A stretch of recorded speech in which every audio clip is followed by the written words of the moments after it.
There was a morning, you were maybe 9 years old, when your dad came downstairs later than usual. He didn't say anything at breakfast. He just sat there, staring at something that wasn't in the room. You didn't know it then, but something had just shifted. Not in your house. Not in your family. In the world. You found out what it was 3 weeks later. When everyone else did. On the news. This is the life of the son of Sam Altman. The man building the most powerful technology in human history. And the man someone tried to kill last week. You didn't choose this. But you were born into it. And once you understand what that means, you can't unknow it. On the surface, your childhood looks like a dream. San Francisco. Russian Hill. A house that looks out over the bay. Weekends in Napa. A father who is, by every visible measure, one of the most important people alive. Your first memories are probably normal ones. Toys. Bedtime stories. The smell of dinner. Normal things. But underneath, something is always slightly elevated. The security outside the house isn't like your friends' houses. The cars are different. The conversations stop when you walk in the room. And the adults around you, they have a certain way of looking at you. Not unkindly. Just carefully. You start school. You make friends. And for a while it's fine. You're just a kid. But then one of your classmates Googles your dad. And they come back the next day looking at you differently.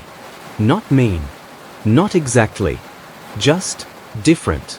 You start to notice it everywhere. Teachers who are warmer to you than to other kids. Parents at pickup who introduce themselves a little too eagerly. Friends who ask questions that feel less like curiosity and more like research. The moment they hear who your father is, everything changes. You're 6 years old and you're already learning that people see the name before they see you. And you don't have a word for that yet. But you feel it. Your father's world is not like other fathers' worlds. When you're old enough to pay attention, really pay attention, you start catching fragments. A name mentioned at dinner that shows up in headlines 2 months later. A word you don't recognize, and when you ask what it means, the room gets quiet. A meeting your dad has to fly to suddenly, on a Sunday, that he can't talk about. This is where things start to feel off. Other kids' dads have jobs. Your dad has decisions. Decisions that, you slowly understand, involve things like whether to release something to the public or wait. Who gets access to what, and when. What the word safe actually means when it comes to technology that has never existed before. You're not in those meetings. But you live in the house where the person who runs those meetings comes home at night. And sometimes he doesn't sleep. You start reading things. Articles. Threads. Comments. And you realize that what the public thinks is happening and what you've heard at home aren't always the same story. But this is the part no one outside ever sees. The version of your father that exists online. The one on magazine covers, the one testifying before Congress. That person is real. But he's not the whole picture. You know things that don't fit the headlines. Small things. Human things. Doubts that never go public. Worries he carries quietly. A heaviness that shows up in certain silences. And you're 10, 11, 12 years old, and you're holding all of this. Nowhere to put it. No one who would understand. School is its own kind of pressure. There's an expectation, unspoken, never said directly, that you are brilliant. That genius is in the bloodline. That you probably already know more than your teacher. What nobody tells you is how exhausting it is to live inside someone else's expectation of you. When you struggle with something, and you do, because you're a child, and children struggle, there's no clean way to talk about it. Because to struggle feels like a betrayal of the image. His image. Your image. The one nobody asked you to carry, but you carry anyway. What if you're not what everyone thinks you are? And then there's the question of friendship. Real friendship. The kind where someone knows you because of you. Not because of your last name. Not because of a connection they want. Not because being close to you gets them something. How do you test that? How do you ever really know? You start holding people at a slight distance. Not because you want to, because you've learned that you have to. And slowly, without deciding to, you become a certain kind of person. Watchful, private, careful, older, in certain ways, than your age. Your grandfather died when your father was in the middle of all of it. The rise, the pressure, the spotlight. You hear how much that broke something in him. How he had to keep moving even while he was in pieces. And you file that away. Another thing you know that you don't have anywhere to put. You're old enough now to sit at the table and understand what's being talked about. And what's being talked about, sometimes, is this. What happens to the people who lose their jobs because of what we built? How much risk is acceptable when the thing you're risking is the future? If something goes wrong, really wrong, who is responsible? These aren't hypothetical conversations. They're not think pieces or dinner party debates. They're decisions. With timelines. With names attached. This is where the story splits.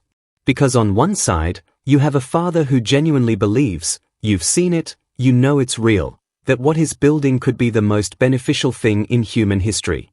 Medicine. Poverty. Climate. Disease. Knowledge. The case is not nothing. And on the other side, you've read the document.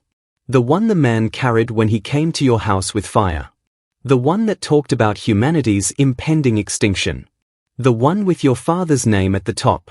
And somewhere between those two things, the hope and the fear, you are trying to figure out what you actually believe. Not what your family believes. Not what the headlines say. What you believe. At an age when most kids are just trying to figure out what they want for lunch. There's a moment, and you can probably pinpoint it, when you stop seeing your father as just your father. And you start seeing him as something else. A force. An argument. A bet. A human being making history-scale decisions in real time, with incomplete information, under constant pressure, in public. And you realize, this is what you live inside. Not a house. Not a family. A turning point in the history of civilization. You don't just live in the future, you watch it being decided. Most people will experience what's coming the way you experience weather. It arrives. It changes things. They adapt. You've been watching the forecast. For years. In private. In the room where the forecast gets made. And you can't share it. You can't warn anyone. You can't even fully process it yourself. Because you're not the decision maker. You're just close to one. And that is its own very specific kind of loneliness. So what do you do with all of it? Do you step into the legacy? Go to the right schools, learn the right things, take the right meetings, and eventually become another name in this story? Or do you walk away from it? Build something quiet. Something yours. Something that has nothing to do with AI, or power, or the weight of a last name that half the world associates with either salvation or catastrophe. Neither option feels clean. If you follow the path, you didn't choose it. You were born onto it. And every achievement will always live inside the question, would this have happened without the name? If you walk away, you leave behind something real. Something that matters. And you carry, forever, the knowledge that you could have been part of it. This is the trap. Not a cruel one. Not an unfair one. Just the specific, invisible trap of being born to someone consequential. You can't choose what you were born into. You can only choose what you do next. And you're still young enough that next hasn't happened yet. But it's coming. You can feel it. The way you can feel a lot of things, these days. Earlier than you should. Your father was born in Chicago in 1985. His father sold real estate. His mother was a doctor. A normal family. A quiet life. And then, slowly, not. He got a computer at 8 years old. Dropped out of Stanford at 19. Built something in a garage. Lost it. Built something bigger. Lost that too. Got it back. And kept going. Because that's what people like him do. They keep going. Whatever the cost. Whatever comes next. You were born in February 2025. You are 1 year old. You have not yet had a single thought that you can form into a sentence. But in a few years, you will. And when you do, you will grow up in a world that was designed, in part, in your house, by your father. While you were sleeping. You know what's coming. You just don't know it yet.